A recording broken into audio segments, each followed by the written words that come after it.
My community in Christ, here we are again.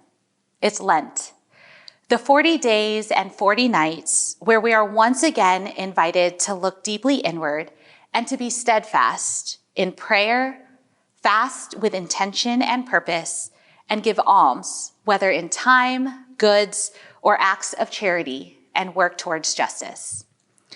In this time, we are invited to seek a conversion of heart in the areas of our lives where only God knows we need it the most, and to prepare ourselves to be as ready as we could be to rejoice in the resurrection which awaits us on Easter Sunday. And how glorious that will be when that day arrives. But on this first Sunday of Lent, we find ourselves in the desert. We are not alone, rather, we are with God. In today's gospel, Jesus was led by the Spirit to the desert to be tempted by the possibility of gaining power, having control, and obtaining true dominance over all the kingdoms in all the worlds. And as hungry as he was, as much as Jesus was suffering, he did not give in to the temptation of the devil. And he kept his focus and intention on God, and further, on love for each and every one of us. And despite the suffering, it is always because of love. In these past few months, in these past few years, perhaps you have been in the desert for a longer period of time than you would otherwise have anticipated. I remember back in 2020 and 2021, it didn't even seem like Lent when the time had come, because it seemed that sorrowful undertones had remained in place for so long due to the pandemic and the impact of racism and the escalation of racial discrimination. So many of us, our family members, friends, have been affected one way or another by trauma and loss from horrific violence, which have taken place in our schools, places we frequent, or places we never thought would be of concern. And isolation ensued. The desert was real, and probably for some of us, it still is. And as countless communities of color continue to endure the lasting impact of injustice and oppression systemically and interpersonally through the sin of racism, and as we process all that we encounter, we continue to cry out, God, when will this end? The desert we find ourselves in this Lenten season may be barren with despair, sadness, and loneliness, or characterized by fractured and broken relationships, or maybe loss of a different kind.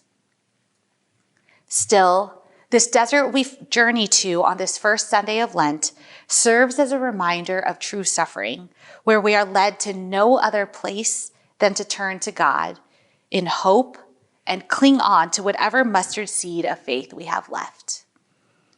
And still, we have a choice and freedom to journey there, having faith that God is and will meet us there. As we look to Jesus, who was in the desert for 40 days and 40 nights, being hungry, being tempted, suffering, I trust and I believe that we are reminded that Jesus got through it. He was motivated by love. And Jesus knows, and we too will get through whatever desert we are in. But first, we must go there. And maybe sometimes we will run there like our sister Hagar, but we do not and we will not go through that alone.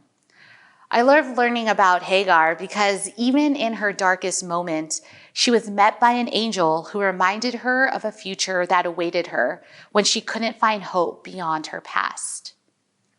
I am so grateful that the gospel passage for this Sunday does not end with Jesus suffering in the desert. Rather, the passage ends with, "Then the devil left him, and behold, angels came and ministered to him." For me, this is the beauty of our faith, that we absolutely cannot exist without being in relationship with others, and angels are sent to aid with our healing. And so I ask, who are the angels that are surrounding you? Who are the people in your life who have ministered or are ministering to you now? As I journey through the desert in this period of my life, The angels who have ministered to me lately are my friends and family who tell me through their acts of kindness, their phone calls, their random text messages filled with love and hope. I see you. I am here for you. Without judgment, without questioning, I am here whatever you need. It is a coffee barista who struck up a conversation with me on a busy morning, a neighbor on the road who reminded me that random acts of kindness are not always so random, a colleague who gave me a reassurance that I was okay just the way I was as I showed up to work that day. When we are in the desert, when we are hungry, not sure where to turn, we are sent angels in our lives who will come to our aid if only we let them. And if we are open to the Spirit and ready to receive those moments of grace. Though at times it may seem easier to hide away and withdraw from others, no doubt that God sees you and desires to draw you in from the desert of where you may find yourself this Lenten season. There's no place God will not go to find us and reach us. And the challenge is this: to enter the desert knowing that we will encounter temptation, suffering, despair, and sadness, but we will have faith knowing that Jesus already knows, and God is with us every step of the way. Even when it's dark, when we are famished and at a loss, God sees us, you and me, and always sends angels. My community in Christ, I urge you to pray for a conversion of heart, to consider fasting from holding on to old perspectives, and to seek renewal in seeing things differently, perhaps to love people differently, and to seek creative ways of giving to others. As we call out to God from the depths of our hearts this Lenten season, may God create a clean heart within each one of us, and together, may we build a world abundant with peace, healing, restoration, and love.